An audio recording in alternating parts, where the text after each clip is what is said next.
Bonjour à tous, on se retrouve pour la deuxième vidéo de cette série sur les 4 règles essentielles de la PNL.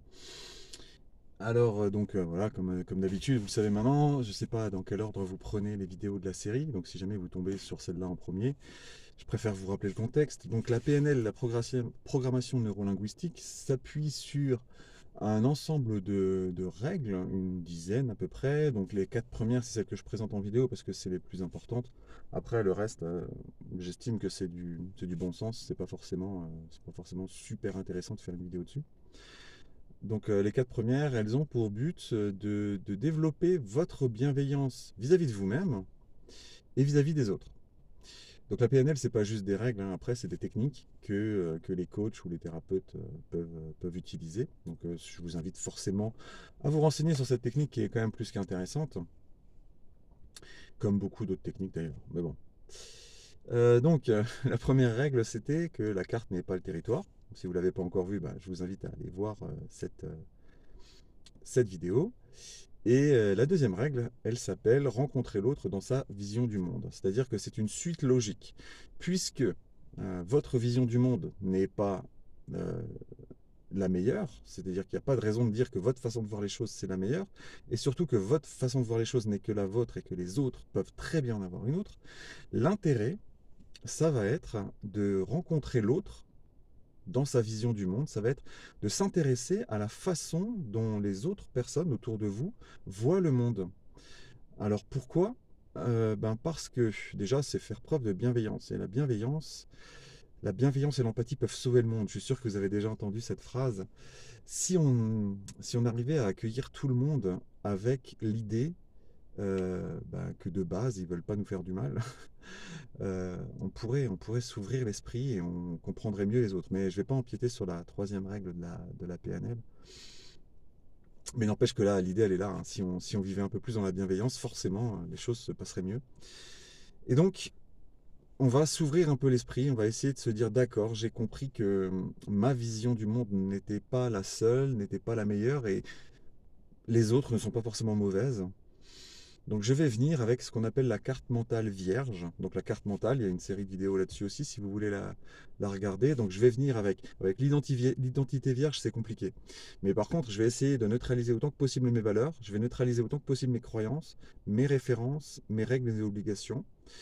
Et je vais essayer d'écouter la personne et de comprendre ce qui constitue sa personnalité et ce qui du coup explique sa vision du monde. Donc ça me permet à moi d'ouvrir mon esprit, de m'ouvrir à d'autres possibilités, éventuellement qui peuvent devenir des composantes de ma vision du monde. C'est-à-dire que souvent, quand vous discutez avec quelqu'un à qui vous accordez un minimum de crédit et d'importance, il va vous détailler son point de vue et vous allez vous dire, ah mais c'est vrai, j'avais pas vu ça comme ça, c'est intéressant. Et vous allez vous pencher sur cette façon de voir les choses et vous allez naturellement soit vous enrichir en acceptant cette chose et en l'intégrant, soit en vous disant ouais mais ça c'est pas ma façon de voir les choses mais je comprends que ça existe. Et ça enfin, c'est tout bénef quoi. On peut très bien ne pas être d'accord avec quelqu'un tout en comprenant son point de vue. C'est d'ailleurs aussi un point qui est assez intéressant, c'est que je peux, euh, je peux comprendre quelqu'un sans être d'accord avec lui. Je J'aime pas donner mes opinions, hein, parce que forcément sur une chaîne comme ça, si je donne mes opinions, je m'expose aux personnes qui ne sont pas contre, qui sont pas d'accord avec moi. D'ailleurs, il y aura une vidéo aussi sur ça, mais ouais, forcément il y a beaucoup de choses à dire hein, quand on parle de développement personnel. Donc j'aime pas donner mes propres opinions, mais en tout cas je peux comprendre les opinions des autres. Et ça ne veut pas dire que je les accepte comme étant des positions à suivre. Vous prenez vous prenez les opinions politiques des gens. Moi, je peux comprendre les différentes opinions des politiques des gens, du moment qu'elles sont un minimum argumentées. Et après, bah, j'ai les miennes, quoi. Voilà. Donc, rencontrer l'autre dans sa vision du monde, ça veut dire venir avec un esprit très ouvert à la possibilité qu'il existe d'autres façons de voir les choses, et chercher à les comprendre pour mieux comprendre la personne qu'on a en face de soi et s'enrichir soi-même. Voilà. Alors, comment est-ce qu'on fait ça? préfère quand même mettre une petite technique là quand même, parce que il faut faire attention à la fausse ouverture d'esprit. C'est-à-dire que je viens avec l'idée que c'est moi qui ai raison et que je veux entendre ta position pour te démonter. Donc ça peut pas marcher. Il faut venir avec l'idée vraiment de vouloir comprendre et il faut que la personne comprenne, quand vous allez lui parler, qu'elle n'est pas jugée et que vous cherchez vraiment juste à comprendre. Donc il y a un mot, vous allez peut-être pas être d'accord avec moi, mais quelque part c'est aussi l'idée de ces chaînes-là.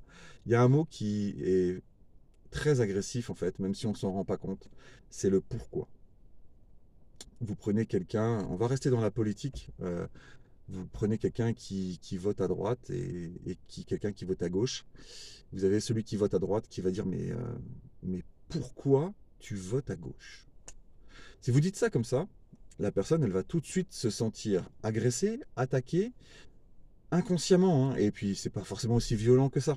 Mais il y a une notion de violence. Alors que si vous posez la question, en quoi il est important pour toi de voter à gauche?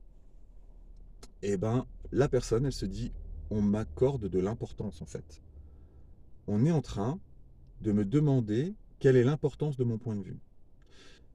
Là, vous êtes en train de vous dire, ouais, tu joues vachement sur les mots et tout. Oui.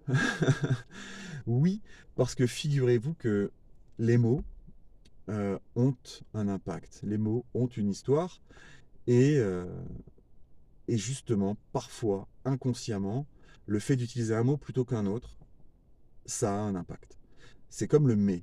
En fait, quand vous dites à quelqu'un, je suis entièrement d'accord avec toi, mais je pense que. En fait, vous venez de lui dire, je te fais croire que je suis d'accord avec toi, mais en fait, on va appliquer mon idée. Donc, le pourquoi et le mais sont deux mots qu'il faut utiliser avec une grande précaution. Bien sûr que vous pouvez demander pourquoi les choses vont ainsi ou autrement, mais quand vous le faites, mais, vous voyez, donc en fait, je suis pas d'accord avec ce que je viens de dire.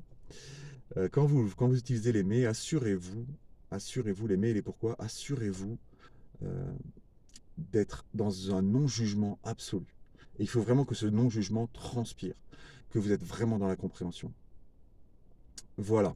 Donc c'est en utilisant une vraie volonté sincère et objective de compréhension de l'autre qu'on va pouvoir s'enrichir soi-même et s'ouvrir réellement aux autres. C'est ça la deuxième règle de la PNL. Allez, 7 minutes 30, j'ai de nouveau débordé. Je vous laisse. Bye bye.